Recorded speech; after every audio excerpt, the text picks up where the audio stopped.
प्रधानमंत्री कोई मुद्दा उठा रहे हैं, वो आपके लिए मुद्दा नहीं है, उस पर बात कर रहे हैं आप। बीच में गार्ड को ले आ रहे हैं, कमांडो को ले आ रहे हैं, आए ना वो साइड कर रहे हैं वो। ठीक है, थैंक यू। मुझे पता है आप इशू बनाना चाह रहे हैं। इशू है ये, प्रधानमंत्री इशू बना रहे हैं, हम इशू नहीं बना रहे हैं। प्रधानमंत्री इशू बना रहे हैं, प्रधानमंत्री इशू बना रहे हैं। हमारे नेता नीतीश कुमार जी हैं, हम उसके बाद पूछेंगे आपको। अगर प्रधानमंत्री नीतीश कुमार की बात, हम नीतीश कुमार जी की बात, प्रधानमंत्री मोदी जी को बनाना चाह रहे हैं कि नहीं बनाना चाह रहे हैं? प्रधानमंत्री झूठ बोल रहे हैं। प्रधानमंत्री झूठ क्यों बोलेंगे? प्रधानमंत्री की पूर्णिया में कहा कि प्रधानमंत्री की अपने पॉलिटिकल आइडियोलॉजी है, जिसके हिसाब से बोले। ये जनता दल यूनाइटेड की आइडियोलॉजी है। कहा नहीं कि सीमांचल में घुसपैठ है।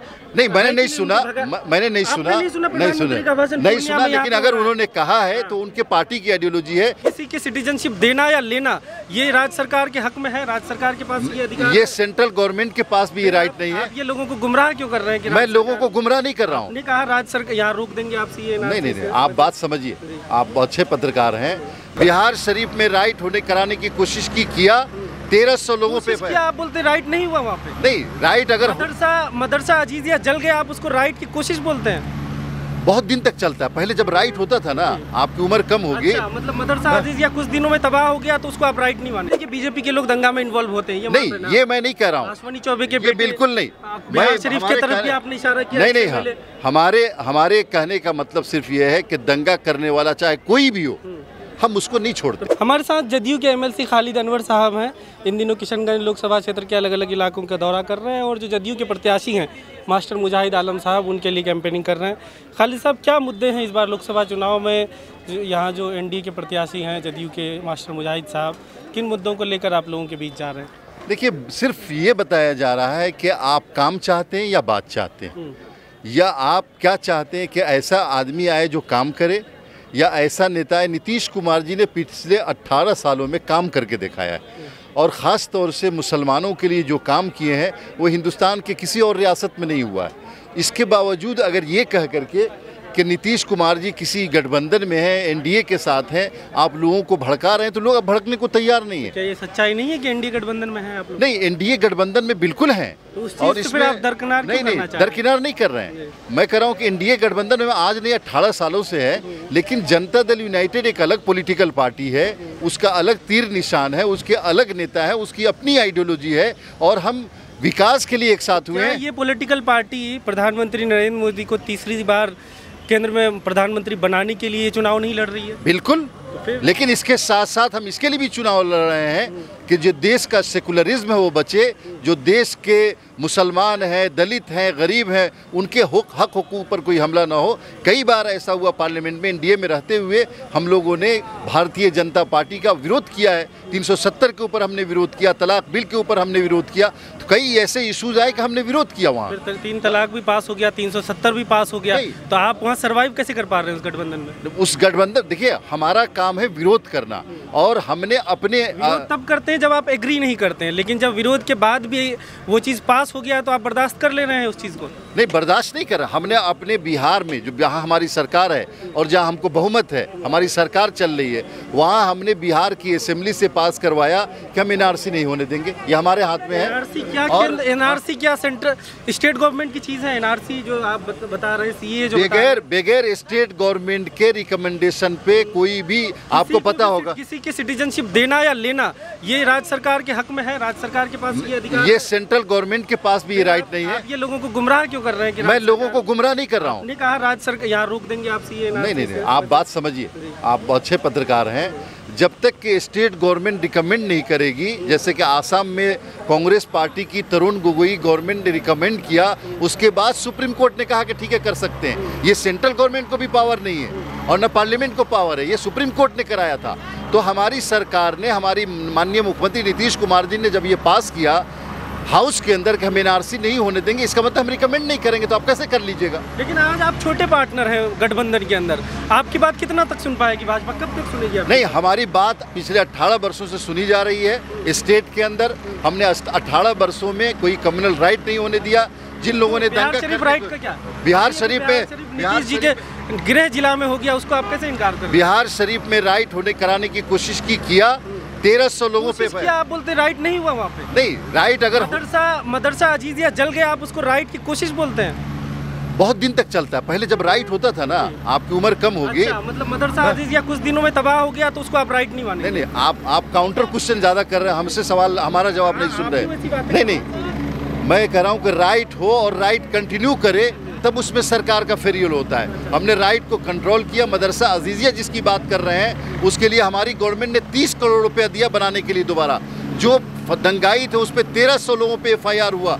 जिन 200 लोगों की दुकानें जिसमें हिंदू मुस्लिम दोनों थे, उनकी तबाह हुई थी, उनको हमने मुआवजा दिया। उसका सरकार ये कर सकती है, किया हमने। और हमने इस बात की परवाह नहीं की कि जिस पे FIR हो रहा है वो किस पार्टी का है, कितने बड़े कद का नेता है। यहाँ तक कि बीजेपी के एक MLA को हम लोगों ने पकड़ के जेल भेजा। तो ये हमारी सरकार है, ये नीतीश कुमार का कमिटमेंट है। हमने वहाँ से स्टोरी किया, 1 साल बिहार शरीफ दंगों का हुआ, उसके बाद वहाँ के लोग बताते जिस तरह का नुकसान हुआ उस तरह का मुआवजा उनको नहीं मिल पाया है, उनके कारोबार वापस ट्रैक पे नहीं आ पा रहे हैं। इस पर सरकार कुछ करेगी? देखिए, सरकार, आपको ये लोगों ने बताया होगा, आपको लोगों ने ये बताया होगा कि मुआवजा मिला नहीं, जितना मिलना चाहिए। और उसके बाद राइट के बाद ये भी क्या हुआ है कि उनके कारोबार पे इफेक्ट पड़ा है। हिंदू मुस्लिम सब मिलके कारोबार में सहयोग नहीं बिल्कुल कर रहे हैं। बिल्कुल इसी समाज को, इसी माहौल को बनाने की कोशिश नीतीश कुमार जी शुरू से करते हैं कि जो दंगाई हो, चाहे वो कितना बड़ा हो। आपको याद होगा कि भागलपुर में एक साहब ने, अश्विनी चौबे जी, जो कैबिनेट मिनिस्टर थे भारतीय जनता पार्टी के, उनके बेटे ने जब उल्टा सीधा बयान दिया तो उनको भी पकड़ के जेल भेजा नीतीश कुमार जी ने। तो हम लोग दंगा के मामले में बिल्कुल जीरो टॉलरेंस है। बीजेपी के लोग दंगा में इन्वॉल्व होते हैं? नहीं, ये मैं नहीं कह रहा हूँ। अश्विनी चौबे के बेटे, बिल्कुल नहीं। बिहार शरीफ की तरफ भी आपने इशारा किया। नहीं, हमारे कहने का मतलब सिर्फ ये है कि दंगा करने वाला चाहे कोई भी हो, हम उसको नहीं छोड़ते हैं। बीजेपी की तरफ भी इन्वॉल्व होते हैं, मतलब नहीं, दंगाई कोई भी हो सकता है। ज्यादातर जो अश्विनी चौबे के बेटे बिहार शरीफ में भी एक MLA आपने भी बताया। बिल्कुल, तो मतलब वो लोग बीजेपी के लोग इन्वॉल्व हैं। गिरफ्तार उनको किया गया, उनको डाला गया। लेकिन हमारी सरकार का जो सर्वे, हम लोगों का जो इंटरनल सर्वे है, उसमें राष्ट्रीय जनता दल के कार्यकर्ता दंगों में ज्यादा इन्वॉल्व होते हैं। नाम बताइए। राष्ट्रीय जनता दल के नाम हम लेके नहीं खड़े यहाँ पे, लेकिन राष्ट्रीय जनता दल के आइडेंटिफाई क्यों? डर क्या है? अगर आइडेंटिफाई, अगर आपके लेके तो नहीं आए, किसी एक का बता दीजिए। नहीं, हम लिस्ट लेके तो नहीं आए। जनता दल के किस कार्यकर्ता? राष्ट्रीय जनता दल के लोग ज्यादातर जो है ना इन्वॉल्व रहते हैं इसके अंदर। किसी एक का आप नाम नहीं बता रहे। और हमारे पास 60%, मैं नाम दे रहा हूँ, 60% लोग इसमें वही लोग शामिल होते हैं।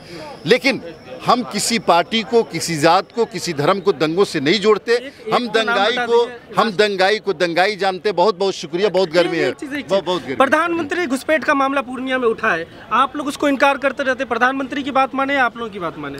नहीं, हमारी पार्टी का, जनता दल यूनाइटेड का फर्म ये कमिटमेंट है कि 13 करोड़ बिहार के लोग बिहारी हैं और इनके शहरियत पे कोई सवाल खड़ा नहीं कर सकता। प्रधानमंत्री झूठ बोल रहे हैं। प्रधानमंत्री झूठ क्यों बोलेंगे? प्रधानमंत्री की पूर्णिया में कहा कि प्रधानमंत्री की अपने पॉलिटिकल आइडियोलॉजी है, जिसके हिसाब से बोले। ये जनता दल यूनाइटेड की आइडियोलॉजी है। कि सीमांचल में घुसपैठ है। नहीं, मैंने नहीं सुना। लेकिन अगर उन्होंने कहा है तो उनके पार्टी की आइडियोलॉजी है। जनता दल यूनाइटेड ये समझती है और नीतीश कुमार जी ने बार बार कहा है कि 13 करोड़ बिहारी बिहार के हैं और उनकी शहरियत पे कोई सवाल नहीं कर। ये इलेक्शन प्रधानमंत्री के लिए हो रहा है कि नहीं? ये जनता प्रधानमंत्री के लिए, लेकिन प्रधानमंत्री जब घुसपैठ का मामला उठाते हैं, जनता दल यूनाइटेड भाजपा में नहीं मिल गई है। जनता दल यूनाइटेड अलग है, हमारी अपनी आइडियोलॉजी है। एनडीए गठबंधन, ये एनडीए गठबंधन में हम देश के विकास के लिए, देश की सुरक्षा के लिए हैं और माननीय प्रधानमंत्री नरेंद्र मोदी को इसी बात पे का मामला प्रधानमंत्री उठा रहे हैं, आप इनकार कर रहे हैं। भारतीय जनता पार्टी के लीडर की हैसियत से आए थे, उनके अपनी आइडियोलॉजी कैंडिडेट। कई बार नीतीश कुमार जब ये बात कह चुके हैं कि 13 करोड़ बिहारी की शहरियत पे कोई सवाल नहीं खड़ा कर सकता। उन्होंने बिल पास कर दिया असेंबली से कि NRC नहीं होगा, CAA की जरूरत नहीं है, NPR उसी तर्ज पे होगा। तो नीतीश कुमार की बात सुनिए। ज्यादा पावरफुल है मुख्यमंत्री, ज्यादा बिहार में नीतीश कुमार 15-16 सीट पे चुनाव लड़ रहे हैं, वो 300 से ज्यादा सीट पे चुनाव लड़ रहे हैं। आप ज्यादा पावरफुल है, बीजेपी ज्यादा। जनता दल यूनाइटेड के नेता नीतीश कुमार हैं, राष्ट्रीय अध्यक्ष वो हैं, बिहार के मुख्यमंत्री वो हैं। प्रधानमंत्री कुछ कह रहे हैं, उसको इनकार कर देंगे। जनता दल यूनाइटेड अपनी आइडियोलॉजी पे चलेंगे ना, चलेगी ना। अच्छा। जनता दल यूनाइटेड एक अलग पॉलिटिकल पार्टी, उसकी अपना आइडियोलॉजी है, अपना कमिटमेंट है। हम भारतीय जनता पार्टी नहीं है, हमारा एलायंस है। आप लोगों की डिफरेंसेस है, बिल्कुल आइडियोलॉजिकल बहुत डिफरेंसेस है। ये क्या नीतीश जी प्रधानमंत्री मोदी जी की सभा में नहीं गए पूर्णिया? नहीं, वो तो बड़े नेता आते हैं और चले जाते हैं। कोई वो नेता आया, कभी वो नेता आया, और इसको चल रहे हैं। नहीं, कोई डिफरेंस किसी किसी चीज पे कुछ ज्यादा कर, बहुत लंबा हो गया ना, बहुत शुक्रिया आपका। हुआ सर, मुद्दे पे आप लोग बात ही नहीं करना चाहते। हो गया बात कर रहे हैं। आप बीच में कहाँ से आ रहे हैं? आइए ना ऑफिस में, आइए ऑफिस में आइए, मुद्दे की बात ही नहीं करते, ऑफिस में आके क्या करें? क्या मुद्दे क्या बात? और बात कर ही रहे हैं, आपके गार्ड बीच से हटा हो गया सर बात कर। आधा घंटा हो गया, टाइम का अंदाजा नहीं, 15-20 मिनट। आपको मैं 2 घंटा बात करूंगा, 3 घंटे पब्लिक यहाँ 3-3 घंटे सभा सुन सकती है, आप 15 मिनट बोल नहीं सकते हैं यहाँ पे खड़े होकर। आप ही से अकेले बात करूँ? नहीं तो आप अगर मुद्दे की कोई बात कर रहा है, मुद्दे की प्रधानमंत्री कोई मुद्दा उठा रहे हैं, वो आपके लिए मुद्दा नहीं है, उस पर बात कर रहे हैं आप, बीच में गार्ड को ले आ रहे हैं, कमांडो को ले आ रहे हैं, आए ना वो साइड कर रहे हैं। ठीक है, थैंक यू। मुझे पता है आप इशू बनाना चाह रहे हैं। इशू है ये, प्रधानमंत्री इशू बना रहे हैं, हम इशू नहीं बना रहे हैं। प्रधानमंत्री इशू बना रहे हैं, प्रधानमंत्री इशू बना रहे हैं। हमारे नेता नीतीश कुमार जी हैं, हम उसके बाद पूछेंगे आपको। अगर प्रधानमंत्री नीतीश कुमार की बात, इशू बनाने को, हम नीतीश कुमार जी की बात, प्रधानमंत्री मोदी जी को बनाना चाह रहे हैं कि नहीं बनाना चाह रहे हैं? चलो इतना ही बहुत